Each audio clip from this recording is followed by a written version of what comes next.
Hello hi ನಮಸ್ಕಾರ ಸ್ನೇಹಿತರೆ, government job YouTube ಚಾನಲ್ಗೆ ಸ್ವಾಗತ.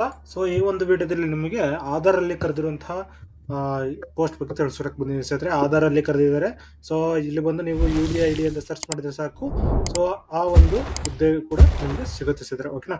ಸೊ UIDAI ಅಲ್ಲಿ ಇಂಟರ್ನ್ಶಿಪ್ ಕರೆದಿದ್ದಾರೆ ಸ್ನೇಹಿತರೆ. ಫ್ರೀ ಇಂಟರ್ನ್ಶಿಪ್ ಇದೆ. ಸೊ ಇದ್ರ ಸ್ಟೈಫಂಡ್ ಬಂದು 50,000 ರೂಪಾಯಿ ಪರ್ ಮಂತ್ ಇದೆ. ಸ್ಟೂಡೆಂಟ್ಸ್ಗೆ ಇರುತ್ತೆ ಸ್ನೇಹಿತರೆ ಇದು, ಓಕೆನಾ. ಗೌರ್ಮೆಂಟ್ ಆಫ್ ಇಂಡಿಯಾ ಇಂದ ಕರೆದಿರುವಂತದ್ದು. ಸೊ 50,000 ಪರ್ ಮಂತ್ ನಿಮಗೆ ಈ ಸ್ಟೈಫಂಡ್ ಸಿಗುತ್ತೆ ಸ್ನೇಹಿತರೆ, ಓಕೆನಾ. ಸೊ ಇದನ್ನ ಆನ್ಲೈನ್ ಅಥವಾ ಆಫ್ಲೈನ್ ಮುಖಾಂತರ ಎರಡರಲ್ಲೂ ಕೂಡ ಕಳಿಸೋದಾಗಿರುತ್ತೆ. ಇಂಟರ್ನ್ಶಿಪ್ ಎಲ್ಲೆಲ್ಲಿ ಅಂತ ಹೇಳೋದಾದ್ರೆ ಡೆಲ್ಲಿ, ಬೆಂಗಳೂರು, ಗುವಾಹಟಿ, ಹೈದರಾಬಾದ್ ಅಲ್ಲಿ ಇದೆ ಸ್ನೇಹಿತರೆ. ರಿಮೋಟ್ ಆನ್ಲೈನ್ ಇಂಟರ್ನ್ಶಿಪ್ ಆಗಿರುತ್ತೆ ಇದು, ಓಕೆನಾ. ಸೊ ಸ್ಯಾಲ್ರಿ ಏನು ಸ್ಟೈಫಂಡ್ ಅಂತ ಹೇಳೋದಾದ್ರೆ 20,000ದಿಂದ 50,000 ರೂಪಾಯಿ ಪರ್ ಮಂತ್ ವರೆಗೂ ಸ್ಟೈಫಂಡ್ ಸಿಗುತ್ತೆ, based on qualification internship mode, ಓಕೆನಾ. ಸೊ ಏನಪ್ಪಾ ಡ್ಯೂರೇಷನ್ ಅಂತ ಹೇಳೋದಾದ್ರೆ 6 ವೀಕ್ ಅಥವಾ 12 ಮಂತ್ಸ್ ವರೆಗೂ ನೀವು ಇಂಟರ್ನ್ಶಿಪ್ ಮಾಡ್ಬೋದಾಗಿರುತ್ತೆ. ಆನ್ ಸೈಟು ಅಥವಾ ರಿಮೋಟ್ ಕೂಡ ಇದೆ ಸ್ನೇಹಿತರೆ, ಓಕೆನಾ. ಸೊ ಡೊಮೈನ್ಸ್ ಏನು ಅಂತ ಹೇಳಿದ್ರೆ technology, law, management, cyber security, application development ಇದರಲ್ಲಿ ಕರೆದಿದ್ದಾರೆ ಸ್ನೇಹಿತರೆ. ಸೊ ಏನೇನು ಓದಿರ್ಬೇಕು ಅಂತ ಹೇಳಿದ್ರೆ ಇಂಡಿಯನ್ ಸಿಟಿಸನ್ ಆಗಿರ್ಬೇಕು, ಸ್ಟೂಡೆಂಟ್ ಆಗಿರ್ಬೇಕು, ಓಕೆನಾ. BE, BTech ಅಥವಾ PhD ಟೆಕ್ನಿಕಲ್ ಅಲ್ಲಿ ಆಗಿರ್ಬೇಕು, MBA ಮ್ಯಾನೇಜ್ಮೆಂಟ್ ಅಲ್ಲಿ ಆಗಿರ್ಬೇಕು, UG or PG in economics or law, ಓಕೆನಾ. ಹಾಗೆ ಸ್ಟ್ರಾಂಗ್ ಅಕಾಡೆಮಿಕ್ ರೆಕಾರ್ಡ್ ಇರಬೇಕಾಗಿರುತ್ತೆ ಸ್ನೇಹಿತರೆ. So for 1 year internship apply within 6 month of graduation, ಓಕೆನಾ. ಗ್ರಾಜುಯೇಷನ್ ಆಗಕ್ಕಿನ 6 ತಿಂಗಳ ಒಳಗಡೆ ನೀವು ಅಪ್ಲಿಕೇಶನ್ ಅಪ್ಲೈ ಮಾಡಬೇಕಾಗಿರುತ್ತೆ 1 ಇಯರ್ ಇಂಟರ್ನ್ಶಿಪ್ಗೋಸ್ಕರ. ಅದಾದ ನಂತರ NOC ತಗೋಬೇಕಾಗಿರುತ್ತೆ ಸ್ನೇಹಿತರೆ, ಕಾಲೇಜು ಅಥವಾ ಯೂನಿವರ್ಸಿಟಿ ಕಡೆಯಿಂದ, ಓಕೆನಾ. So candidate must not be attending classes during the internship period, ಓಕೆನಾ. ಸೊ ಇಂಟರ್ನ್ಶಿಪ್ ಮಾಡೋ ಟೈಮಲ್ಲಿ ನೀವು ಕ್ಲಾಸ್ನ ಅಟೆಂಡ್ ಮಾಡೋ ಹಾಗಿಲ್ಲ. ಆನ್ಲೈನ್ ಮುಖಾಂತರನೇ ಏನಾದರೂ ಇತ್ತು ಅಂತ ಹೇಳಿದ್ರೆ ಆನ್ಲೈನ್ ಮುಖಾಂತರ ನೀವು ಕೆಲಸ ಮಾಡ್ಬೇಕಾಗಿರುತ್ತೆ ಇಂಟರ್ನ್ಶಿಪ್ ಅಲ್ಲಿ, ಓಕೆನಾ. ಸೊ ನೋಡಿ, BE, BTech ಆಗಿರೋರು 30,000 ರೂಪಾಯಿ ಆನ್ ಸೈಟ್ ಇದೆ ಮಂತ್ಲಿ ಸ್ಟೈಫಂಡ್, ಓಕೆನಾ. MTech ಗೆ 40,000, PhD ಗೆ 50,000, MBA ಗೆ 40,000, UG ಗೆ 20,000, PG ಗೆ 30,000, ಓಕೆನಾ. ಸೊ ಇದು ಪೇಡ್ ಬೇಸಸ್ ಅಲ್ಲಿ ಇರುತ್ತಲ್ವಾ, ಅದಕ್ಕೋಸ್ಕರ ನಿಮ್ಗೆ ಈ ಒಂದು ಇಂಟರ್ನ್ಶಿಪ್ ನಿಮ್ಮ ಓನ್ ಲ್ಯಾಪ್ಟಾಪ್ ಅಲ್ಲಿ ನೀವು ಮಾಡ್ಬೇಕಾಗಿರುತ್ತೆ ಸ್ನೇಹಿತರೆ. Accommodation may be available at the Bengaluru centre, ಓಕೆನಾ. ಸೊ ಅದ ನಂತರ ನೀವು ಇಂಟರ್ನ್ಶಿಪ್ ಡ್ಯೂರೇಷನ್ ನೋಡೋದ್ರೆ ಮಿನಿಮಮ್ ನೀವು 6 ವಾರ ಮಾಡಲೇಬೇಕು, ಓಕೆನಾ. ಅದಾದ ನಂತರ 12 ಮಂತ್ಸ್ ವರೆಗೂ ನೀವು ಮ್ಯಾಕ್ಸಿಮಮ್ ಮಾಡ್ಬೋದಾಗಿರುತ್ತೆ. Final report must be submitted to receive the internship certificate, ಓಕೆನಾ ಸ್ನೇಹಿತರೆ. ಅದ ನಂತರ ಏನಪ್ಪಾ ಅಂತ ಹೇಳಿದ್ರೆ ಹೇಗೆ ಅಪ್ಲಿಕೇಶನ್ ಅಪ್ಲೈ ಮಾಡೋದು ಏನು ಅಂತ ಹೇಳಿದ್ರೆ ನೀವು ಇಮೇಲ್ ಮುಖಾಂತರ ಕಳಿಸಬಹುದಾಗಿರುತ್ತೆ. internship.UIDAI@UIDAI.net.in, ಓಕೆನಾ. ಸೊ ಏನೇನು ಅಟ್ಯಾಚ್ ಮಾಡಬೇಕು ಅಂತ ಹೇಳಿದ್ರೆ ರೆಸ್ಯೂಮು, ನಿಮ್ಮ academic marks cards, ID proof, NOC ಇದಿಷ್ಟನ್ನು ನೀವು ಅಟ್ಯಾಚ್ ಮಾಡಿ ಸೆಂಡ್ ಮಾಡಬೇಕಾಗಿರುತ್ತೆ. ಆಫ್ಲೈನ್ ಮುಖಾಂತರ ಕೂಡ ಅಪ್ಲಿಕೇಶನ್ ಅಪ್ಲೈ ಮಾಡ್ಬೋದು. ನೀವು ಫುಲ್ ಏನು ಅಪ್ಲಿಕೇಶನ್ ಫಾರ್ಮ್ ಇದೆ ಅದನ್ನ ಫಿಲ್ ಅಪ್ ಮಾಡಿಬಿಟ್ಟು ನೀವು ಹೆಡ್ ಕ್ವಾರ್ಟರ್ಸ್ಗೆ ಹೋಗಿ ಕೊಡ್ಬೋದಾಗಿರುತ್ತೆ ಸ್ನೇಹಿತರೆ. ಯಾವುದೇ ರೀತಿ ಅಪ್ಲಿಕೇಶನ್ ಫೀಸ್ ಏನು ಇಲ್ಲ, ನೀವು ಅಪ್ಲೈ ಮಾಡ್ಬೋದಾಗಿರುತ್ತೆ ಸ್ನೇಹಿತರೆ, ಓಕೆನಾ. ಸೊ ಸೆಲೆಕ್ಷನ್ ಪ್ರೋಸೆಸ್ ಏನು ಅಂತ ಹೇಳಿದ್ರೆ ಅಕಾಡೆಮಿಕ್ ಪರ್ಫಾರ್ಮೆನ್ಸ್ ಮೇಲೆ ಸೆಲೆಕ್ಟ್ ಮಾಡ್ತಾರೆ ಸ್ನೇಹಿತರೆ. ಯಾವ ರೀತಿ ನಿಮ್ಮ ಅಕಾಡೆಮಿಕ್ ಇತ್ತು ಅಂತ ಹೇಳ್ಬಿಟ್ಟು, ಮತ್ತೆ ನಿಮ್ಮ ಡೊಮೈನ್ ಇಂಟ್ರೆಸ್ಟ್, ಮತ್ತೆ ಪ್ರಾಜೆಕ್ಟ್ ರಿಲೆವೆನ್ಸ್, ಮತ್ತೆ ಅವೈಲಬಿಲಿಟಿ ಆಫ್ ಸೂಪರ್ವೈಸರ್ ಅದ್ರ ಮೇಲೆ ಡಿಪೆಂಡ್ ಆಗುತ್ತೆ, ಓಕೆನಾ. ಸೊ ಇಂಪಾರ್ಟೆಂಟ್ ಲಿಂಕ್ಸ್ ಅಲ್ಲಿ ನಿಮಗೆ ಅಪ್ಲಿಕೇಶನ್ ಫಾರ್ಮ್ ಮತ್ತೆ ನೋಟಿಫಿಕೇಶನ್ ಕೊಟ್ಟಿದ್ದೇನೆ ಸ್ನೇಹಿತರೆ. ಈ ಒಂದು ನೋಟಿಫಿಕೇಶನ್ ನೀವು ಚೆಕ್ ಮಾಡಬಹುದಾಗಿರುತ್ತೆ ನೋಡಿ. Unique identity authority of India, ಓಕೆನಾ, ಹ್ಯೂಮನ್ ರಿಸೋರ್ಸ್ ಡಿವಿಷನ್ ಸರ್ಕ್ಯುಲರ್ ಕಳಿಸಿದ್ದಾರೆ, ಓಕೆನಾ.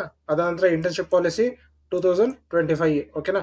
ನೋಡಿ, ಇದಾದ ನಂತರ ನೀವು ಡೈರೆಕ್ಟ್ ಆಗಿ ಏನ್ ಪರ್ಪಸ್ ಅಂತ ಹೇಳ್ಬಿಟ್ಟು ಫುಲ್ ಡೀಟೇಲ್ ಆಗಿ ಕೊಟ್ಟಿದ್ದಾರೆ. ಫುಲ್ ನೀವು ಇದನ್ನ ಚೆಕ್ ಮಾಡ್ಕೋಬಹುದಾಗಿರುತ್ತೆ. ಈಗಾಗಲೇ ನಿಮ್ಗೆ ಏನ್ ತಿಳಿಸ್ಕೊಟ್ಟಿದ್ದೀನಿ ಅದೇ ಇರೋದು ಸೇರಿದ್ರೆ ಮಿನಿಮಮ್ 60% ಮಾರ್ಕ್ಸ್ ತಗೊಂಡಿರ್ಬೇಕಾಗಿರುತ್ತೆ. CGPL ಆಗಿದ್ರೆ 10ಗೆ 6 ತಗೊಂಡಿರ್ಲೇಬೇಕಾಗಿರುತ್ತೆ ಸೇರಿದ್ರೆ. ಸೊ BE, BTech ಆಗಿರೋರು ಫೈನಲ್ ಅಥವಾ ಪ್ರೀ ಫೈನಲ್ ಇರೋರು ಅಪ್ಲಿಕೇಶನ್ ಅಪ್ಲೈ ಮಾಡಬಹುದಾಗಿರುತ್ತೆ, 3rd or 4th ಇಯರ್ ಇರೋರು, ಓಕೆನಾ. ಅದಂತರ student just completed marks within last 6 months, ಓಕೆನಾ, ಅವರು ಕೂಡ ಅಪ್ಲಿಕೇಶನ್ ಅಪ್ಲೈ ಮಾಡಬಹುದಾಗಿರುತ್ತೆ. ಅಂದ್ರೆ ಈಗ ರೀಸೆಂಟ್ಲಿ ಯಾರು ಪಾಸ್ಔಟ್ ಆಗಿದ್ದೀರಾ ಅವರು ಕೂಡ ಅಪ್ಲಿಕೇಶನ್ ಅಪ್ಲೈ ಮಾಡಬಹುದು. ಮತ್ತೆ ಪೋಸ್ಟ್ ಗ್ರಾಜುಯೇಷನ್ ಅಲ್ಲಿ ಇರೋರು, MTech, ME ಮಾಡ್ತಾ ಇರೋರು, master in design, master in information design, master in computer applications, ಈ ರೀತಿ ಟೆಕ್ನಾಲಜಿ ರಿಲೇಟೆಡ್ ಮಾಡ್ತಾ ಇದ್ರೆ ಫಸ್ಟ್ ಇಯರ್ ಅಥವಾ ಸೆಕೆಂಡ್ ಇಯರ್ ಅವರು ಕೂಡ ಅಪ್ಲಿಕೇಶನ್ ಅಪ್ಲೈ ಮಾಡಬಹುದಾಗಿರುತ್ತೆ, ಓಕೆನಾ. ಸೇಮ್ ಇದೇ ರೀತಿ ಗ್ರಾಜುಯೇಷನ್ ಅಲ್ಲಿ ಮಾಡಿರೋರು, legal, commerce, accounts, business administrator ಈ ರೀತಿ ಇರೋರು ಕೂಡ ಅಪ್ಲಿಕೇಶನ್ ಅಪ್ಲೈ ಮಾಡಬಹುದು, ಓಕೆನಾ ಸ್ನೇಹಿತರೆ. ಸೊ ಇದರಲ್ಲಿ ನಿಮಗೆ ನೋಡೋದಾದ್ರೆ ನಿಮ್ಗೆ ಏನು ಈಗಾಗಲೇ ಸ್ಯಾಲರಿ ತೋರಿಸಿದೆ, ಸೊ ಅದೇ ರೀತಿ ಇರುತ್ತೆ ನಿಮ್ಗೆ ನಂಬರ್ ಆಫ್ ಇಂಟರ್ನ್ಸ್ ಎಲ್ಲೆಲ್ಲಿ ಅಂತ ಹೇಳಿದ್ರೆ each division of head office 4 ಇರುತ್ತೆ, ರೀಜನಲ್ ಆಫೀಸ್ ಅಲ್ಲಿ 5 ಇರುತ್ತೆ, ಟೆಕ್ನಾಲಜಿ ಸೆಂಟರ್ ಅಲ್ಲಿ 30 ಇದೆ, ಈಚ್ ಸ್ಟೇಟ್ ಆಫೀಸ್ ಅಲ್ಲಿ 2 ಇದೆ ಸತ್ರೆ. ಓಕೆನಾ. ಅದ ನಂತರ ನೀವು ರಿಪೋರ್ಟ್ ನ ಸಬ್ಮಿಟ್ ಮಾಡ್ಬೇಕಾಗಿರುತ್ತೆ ಸತ್ರೆ. ಓಕೆನಾ. ಅದ ನಂತರ ನೋಡಿ ಇಲ್ಲಿ ಬಂದಿದ ತಕ್ಷಣ ಈ ಒಂದು ಫಾರ್ಮ್ ಇದೆ, ಈ ಫಾರ್ಮ್ ನ ನೀವು ಫಿಲ್ ಅಪ್ ಮಾಡ್ಬಿಟ್ಟು ಸೆಂಡ್ ಮಾಡ್ಬೇಕಾಗಿರುತ್ತೆ ಸತ್ರೆ. ಓಕೆನಾ. ಈ ಫಾರ್ಮ್ ಅಲ್ಲಿ ನಿಮ್ಮ name, father name, registration number ಹಾಕ್ಬೇಕಾಗಿರುತ್ತೆ, ಆಮೇಲೆ address proof, contact number, email ಮತ್ತೆ ಡೇಟ್ ಆಫ್ ಬರ್ತ್ ಹಾಕಿ, ಅದ ನಂತರ ನಿಮ್ಮ ಎಜುಕೇಶನ್ ಡೀಟೇಲ್ಸ್ 12th ಇಂದ ನೀವು ಬರಿಬೇಕಾಗಿರುತ್ತೆ ಸತ್ರೆ. ಓಕೆನಾ. ಅದ ನಂತರ ಪ್ಲೇಸ್ ಆಫ್ ಇಂಟರ್ನ್ಶಿಪ್ ಬರಿಬೇಕಾಗಿರುತ್ತೆ, ಮತ್ತೆ ನೀವು ಡಿಕ್ಲೇರ್ ಆದ್ಮೇಲೆ ನಿಮ್ಮ ಸೈನ್ ಹಾಕಿ ನೀವು ಕೊಡ್ಬೇಕಾಗಿರುತ್ತೆ ಸತ್ರೆ. ಓಕೆನಾ. ಸೊ ಇದಿಷ್ಟು ಈ ಒಂದು ವಿಡಿಯೋದಲ್ಲಿ ತಿಳಿಸ್ಕೊಟ್ಟಿದ್ದೀನಿ. ಈ ಒಂದು ವಿಡಿಯೋ ಎಷ್ಟಾದ್ರೆ ಲೈಕ್ ಮಾಡಿ, ಶೇರ್ ಮಾಡಿ, ಸಬ್ಸ್ಕ್ರೈಬ್ ಮಾಡ್ಕೊಳ್ಳಿ ಸ್ನೇಹಿತರೆ.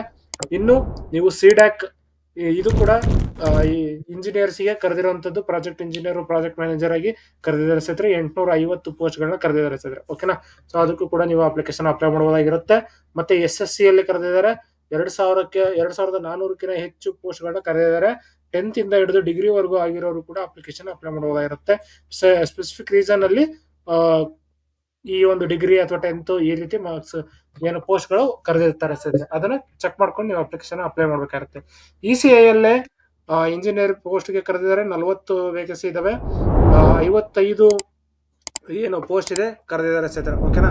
ಸೊ ಹಾಗೆ ನೋಡೋದಾದ್ರೆ ಇಲ್ಲಿ ಇನ್ನು ಆಧಾರ್ ಅಲ್ಲಿ ಕರೆದಿದ್ದಾರೆ, ಆಧಾರ್ ಅಸಿಸ್ಟೆಂಟ್ ಸೆಕ್ಷನ್ ಆಫೀಸರ್ ಆಗಿ ಕೂಡ ಕರೆದಿದ್ದಾರೆ, ಅದನ್ನು ಕೂಡ ಅಪ್ಲಿಕೇಶನ್ ಹಾಕ್ಬಹುದು. ಅಥವಾ ಬಾಗಲಕೋಟೆಯಲ್ಲಿ ಕರೆದಿರುವಂತಹ ಪೋಸ್ಟ್ ಬಗ್ಗೆ ಕೂಡ ನೀವು ಹಾಕ್ಬೋದಾಗಿರುತ್ತೆ ಸರ್. ಓಕೆನಾ. ಹಾಗೆ Punjab and Sind bank MSME relationship manager ಅಲ್ಲಿ ಕೂಡ ಕರೆದಿದ್ದಾರೆ 30 ಪೋಸ್ಟ್, ಅದಕ್ಕೂ ಕೂಡ ನೀವು ಅಪ್ಲಿಕೇಶನ್ ಹಾಕ್ಬೋದಾಗಿರುತ್ತೆ ಡಿಗ್ರಿ ಮಾಡಿರೋರು. ಓಕೆನಾ. ಸೊ ಈಗಾಗಲೇ ಇದ್ರದ್ದೆಲ್ಲದ್ರದ್ದು ವಿಡಿಯೋಗಳನ್ನ ಎಕ್ಸ್ಪ್ಲೈನ್ ಮಾಡಿದ್ದೇನೆ ಸ್ನೇಹಿತರೆ, ಆ ಒಂದು ವಿಡಿಯೋಗಳನ್ನ ಕೂಡ ಚೆಕ್ ಮಾಡ್ಕೊಳ್ಳಿ. ಓಕೆನಾ. ಹಾಗೆ ಈ ಒಂದು ವಿಡಿಯೋ ಇಷ್ಟ ಆದ್ರೆ ಲೈಕ್ ಮಾಡಿ, ಶೇರ್ ಮಾಡಿ ನಿಮ್ಮ ಎಲ್ಲ ಸ್ನೇಹಿತರಿಗೂ, ಹಾಗೆ ಸಬ್ಸ್ಕ್ರೈಬ್ ಮಾಡ್ಕೊಳ್ಳಿ ಸ್ನೇಹಿತರೆ ಈ ಒಂದು ಯೂಟ್ಯೂಬ್ ಚಾನಲ್ ನ. ಓಕೆ. ಸೊ ಇನ್ನು ನೀವು ವಾಟ್ಸ್ಆಪ್ ಗ್ರೂಪ್ ಅಥವಾ ಟೆಲಿಗ್ರಾಮ್ ಗ್ರೂಪ್ ಜಾಯ್ನ್ ಆಗಿಲ್ಲ ಅಂದ್ರೆ ಈಗಲೇ ಜಾಯ್ನ್ ಆಗಿ ಸ್ನೇಹಿತರೆ, ಲೇಟೆಸ್ಟ್ ಅಪ್ಡೇಟ್ಸ್ ಬಿಡ್ತಾ ಇರ್ತೀವಿ ಅಲ್ಲಿ ಕೂಡ. ಓಕೆನಾ. ಸೊ ಇದಿಷ್ಟು ಈ ಒಂದು ವಿಡಿಯೋದಲ್ಲಿ ತಿಳಿಸ್ಕೊಟ್ಟಿದ್ದೆ. ಈ ಒಂದು ವಿಡಿಯೋ ಇಷ್ಟ ಆದ್ರೆ ಲೈಕ್ ಮಾಡಿ, ಶೇರ್ ಮಾಡಿ, ಸಬ್ಸ್ಕ್ರೈಬ್ ಮಾಡ್ಕೊಳ್ಳಿ ಸ್ನೇಹಿತರೆ. ಧನ್ಯವಾದಗಳು.